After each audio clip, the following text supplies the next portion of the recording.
Hello, আসসালামু আলাইকুম। কেমন আছেন সবাই? আশা করি সবাই আলহামদুলিল্লাহ অনেক ভালো আছেন। আমিও আল্লাহর রহমতে আলহামদুলিল্লাহ অনেক ভালো আছি। আজকে আপনাদের জন্য নিয়ে আসলাম সম্পূর্ণ নতুন একটি রেসিপি, মাল্টার সিরাপ এবং মাল্টার পিল ক্যান্ডি। এবং এই মজার দুটি খাবার তৈরি হয়েছে শুধুমাত্র মাল্টার খোসা দিয়ে। হ্যাঁ, শুনে অবাক হচ্ছেন, কিন্তু এটাই সত্যি। মাল্টার খোসাটা সাধারণত আমরা ফেলে দেই, কিন্তু এই মাল্টার খোসা দিয়েই এই মজার দুইটি রেসিপি তৈরি হয়েছে, যা আপনি যদি একবার খান বারবার খেতে চাইবেন। তো চলুন দেখে নেই কিভাবে আমরা এই মজার খাবারটি তৈরি করলাম। প্রথমেই দেখে নেই কি কি লাগছে।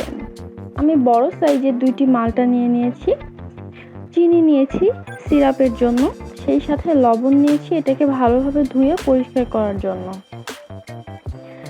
এখন আমি মালটা দুটোকে খুব ভালোভাবে ধুয়ে নিব।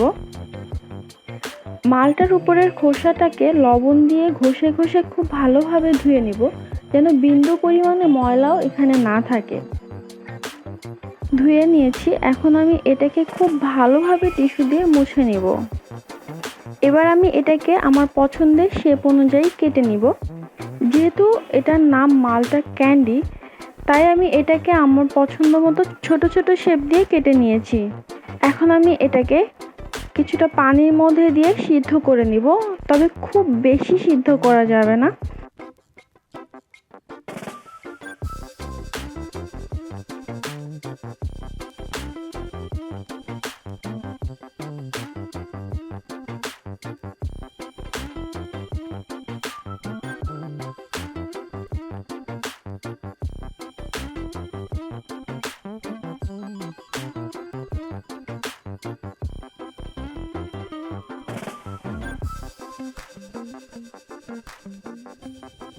আনুমানিক 5 মিনিটের মতো আমি এটাকে সিদ্ধ করে নিয়েছি। এখন আমি এটাকে কেটে নিব বলতে, মালটার পিলের সাথে সাদা একটা অংশ থাকে, এই অংশটাকে আমি মালটার পিলের থেকে আলাদা করে নেব, কারণ এই অংশটাই কিন্তু মুখে দিলে ঝাঁজ লাগে বা তিতা লাগে। আপনারা দেখতে পাচ্ছেন আমি কিভাবে এটাকে আলাদা করে নিচ্ছি, আপনারাও এভাবেই আলাদা করে নেবেন, যেন সাদা অংশটা আর হলুদ অংশটা আলাদা হয়ে যায়। এটা আলাদা করা কিন্তু খুবই সহজ একটা কাজ, কঠিন কিছুই নয়।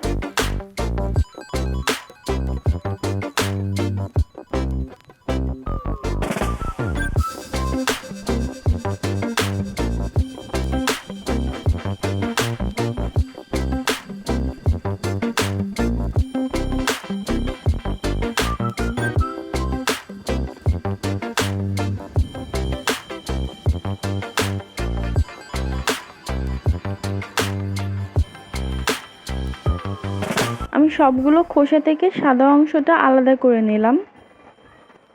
দেখুন আমি কিভাবে আলাদা করে নিয়েছি। আপনারাও চেষ্টা করবেন এমনভাবে আলাদা করতে যেন কোনো রকম সাদা অংশই খোসার সঙ্গে না থাকে।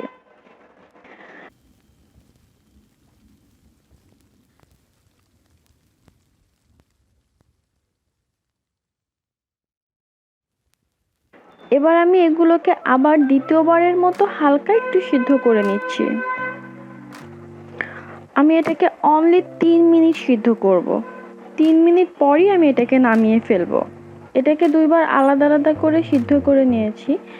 প্রথমবার সিদ্ধ করে নেওয়ার কারণ হচ্ছে যেন মালটার পিল থেকে উপরের সাদা অংশটাকে আলাদা করা যায়, আর দ্বিতীয়বার সিদ্ধ করার কারণ এটার মধ্যে যে ঝাঁঝগুলো থাকে এই ঝাঁঝগুলো যেন সম্পূর্ণ বের হয়ে যায়। এখন আমি এটা শিরায় দিয়ে দিব।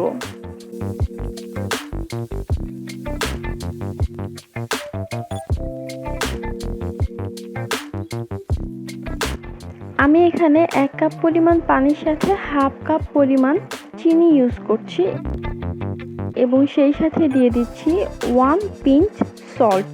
আপনারা যদি মিষ্টিতে লবণ পছন্দ না করেন এটাকে অ্যাভয়েড করতে পারেন, কিন্তু আমার মিষ্টিতে লবণ খুবই পছন্দ, কারণ আমার মনে হয় যে কোনো ধরনের মিষ্টিতে একটু পরিমাণে লবণ দিলে মিষ্টির স্বাদটা আরও অনেক গুণ বেশি বেড়ে যায়।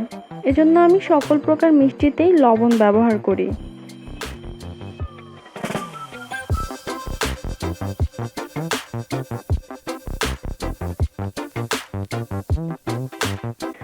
পানিটা হালকা একটু গরম হয়ে গেলেই বা একটু উতলিয়ে উঠলেই আমি তার মধ্যে পিলগুলো দিয়ে দিচ্ছি।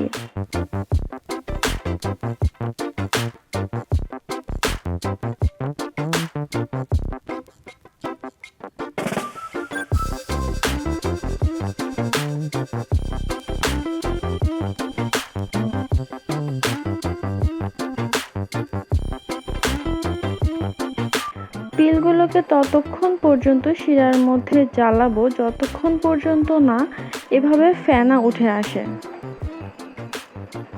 দেখুন এখন আমি যতই নাড়াই না কেন ফেনাটাকে কোনোভাবেই নিচে নামানো যাচ্ছে না বা ফেনাটা ওঠা থামছে না।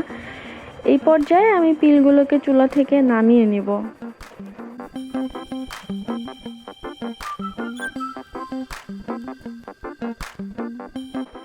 এখন এই পিলগুলোকে শিরা থেকে আলাদা করে আমি শুকাতে দিব। শুকাতে দিব বলতে এটাকে কিন্তু আমি ওভেনে বা চুলায় দিব না, এটা এয়ার ড্রাই হবে, মানে বাতাসেই এটাকে শুকাতে হবে। আমি এটাকে হোল নাইট রেখে দিব যেন এটা সারা রাত একা একাই শুকিয়ে যায় এভাবে।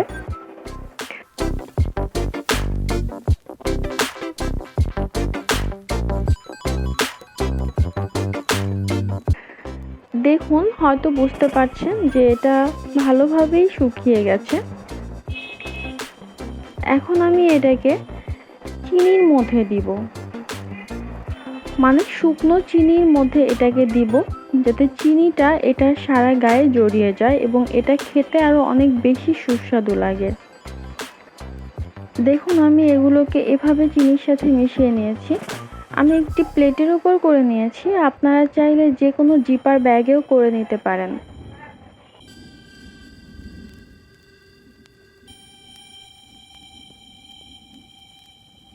তৈরি হয়ে গেল আমার মাল্টার পিল ক্যান্ডি ও মাল্টার সিরাপ। এই ক্যান্ডিটা যেমন টেস্টি, এই সিরাপের স্মেলটা এবং টেস্টটা কিন্তু অনেক বেশি।